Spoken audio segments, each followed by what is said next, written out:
बिस्मिल्लाहिर्रहमानिर्रहीम। अस्सलाम वालेकुम प्यारे व्यूअर्स।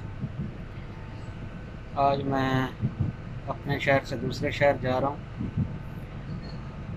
मेरे जो पेपर पास हुए थे इटली के, तो उस सिलसिले में अभी 10 तारीख को मेरी यहाँ पे अपॉइंटमेंट है पेपर जमा करवाने के लिए।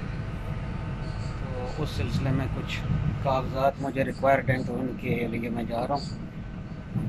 तो मैं ट्रेन में हूँ अभी। मैंने सोचा वीडियो ट्रेन में बना लूँ।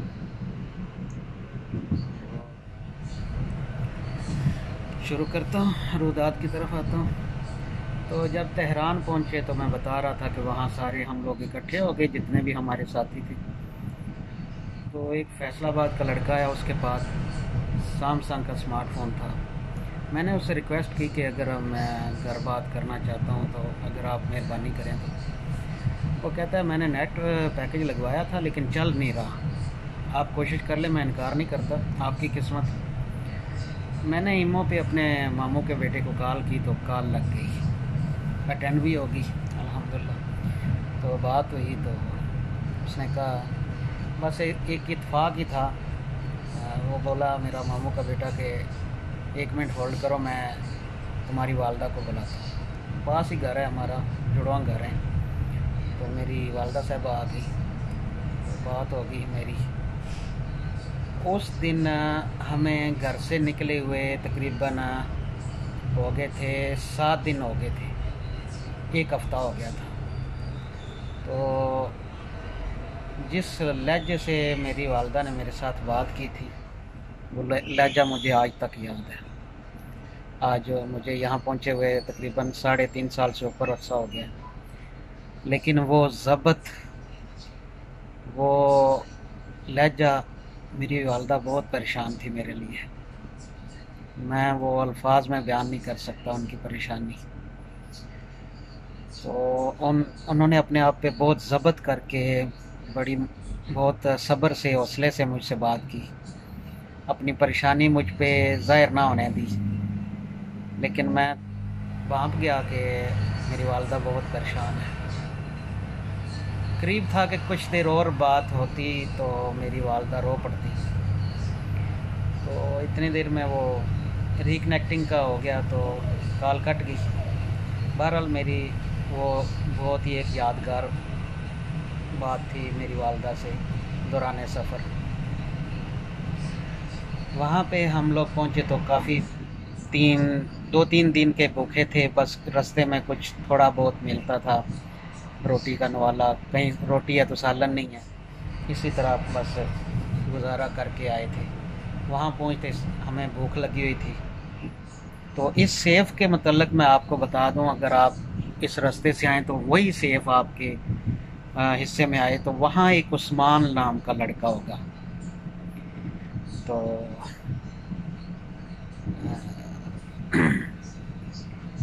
थोड़ा लाहौरी है, लाहौरी लैंग्वेज होगी उसकी। तो बस वहाँ आपने ये एहतियात करनी है कि आपने पाकिस्तान से ही ईरानी करेंसी और तुर्किश करेंसी चेंज करवा लेनी है। उसको आपने करेंसी चेंज, वो आपको बहुत फोर्स करेगा, इसरार करेगा कि आगे जाके बहुत मसाइल होंगे, यहाँ से करेंसी चेंज करवा लें, मैं करेंसी चेंज करवा के ला देता हूँ। लेकिन वो बहुत ही ज़्यादा नुकसान करेगा आपका, बहुत ज़्यादा। तो वहाँ जाके सेफ़ की तरफ से आपका खाना होगा, जो आपका एजेंट होगा उसकी तरफ से आपका खाना वो उसने देना ही देना है। लेकिन वो आपसे पैसों का इसरार करे तो आप कहें कि मेरे पास पैसे नहीं हैं, हमारे पास पैसे नहीं हैं। वहाँ एक भीख मांगने का नया तरीका, वहाँ एक मलंग भी बैठा होगा, मलंग नुमा किस्म का पाकिस्तानी बैठा होगा। वो आपको पहले तो आपके नाम पूछेगा एजेंट का, फिर आपके एजेंट की तारीफ़ करेगा, कहेगा बहुत ज़बरदस्त एजेंट है, चाहे वो उसको जानता हो ना जानता हो, लेकिन वो उसकी तारीफ़ करेगा। कहेगा कि आप बस पहुंच गए, आप बेफिक्र हो जाएं, माशाल्लाह आपका काम हो गया। और साथ ही वो रोने शुरू हो जाएगा कि मेरा एजेंट बहुत ही बुरा निकला, बड़ा बकवास है, मेरे साथ धोखा हो गया, फ्रॉड हो गया। और हकीकत में रो पड़ेगा, आंसू निकल आएंगे उसके।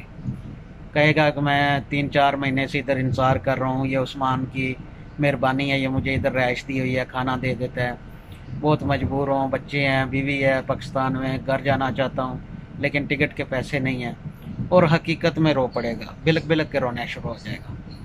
तो मेरी कुछ इमदाद कर दें। मैं जानता हूँ कि आप लोग भी सफ़र में हैं, मुश्किल है, लेकिन फिर भी अल्लाह आपका हामी नासर हो, आपका दिया हुआ पैसा रायगा नहीं जाएगा। तो इस तरह करके वो आपको पंजाबी में सही आपको मक्खन लगाएगा और आपसे जितने हो सके वो निकलवा लेगा। हम 4 लड़कों में से भी एक लड़के ने उसे कुछ पैसे दिए थे, मैं उसका नाम मेंशन नहीं करूंगा और ना ही पैसे मेंशन करूंगा किसने कितने दिए थे। उसने तो अपनी तरफ से नीयत से दिए थे ना, बाद में पता चला ये वो फ्रॉडी है। तो बहरहाल ये एहतियात मैं पहले ही आपको बता रहा हूँ, क्योंकि किसी को भी दें को मुझे कोई एतराज़ नहीं है, लेकिन हकदार को दें, इस तरह के फ्रॉडियों को मत दें। तो ये एहतियातें होगी उस जगह की। बाकी वहाँ हम लोग 2 से 3 दिन रुके थे और खाना 2 वक्त का हमें वो देता था, उस्मान नाम का बंदा। पहले दिन खाना वो चाचा कश्मीरी ने बनाया था, आलू बनाए थे और बाहर से हुबस लेके आए थे, बड़ी बड़ी रोटियां जो हैं ईरान की।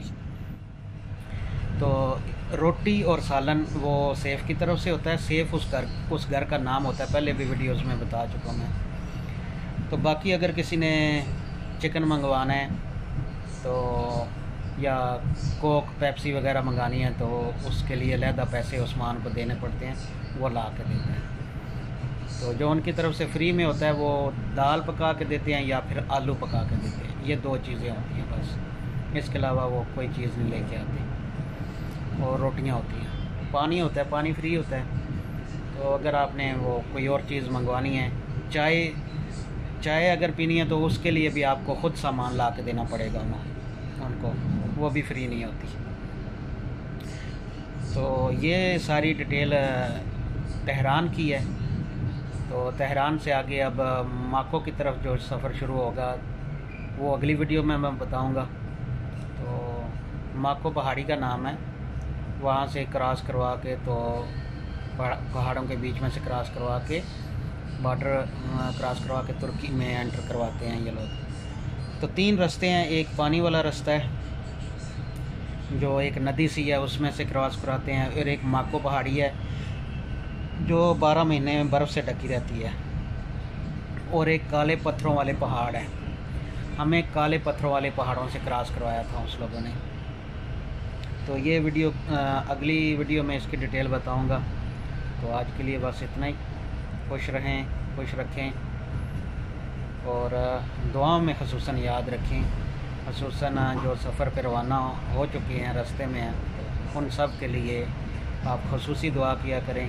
और जो हम लोग यहाँ पहुँचे हुए हैं, डॉक्यूमेंट्स के लिए परेशान हैं या जॉब्स के लिए परेशान हैं, उन सब के लिए भी ख़ुसूसी दुआ किया करें। बहुत शुक्रिया, जज़ाकल्लाह।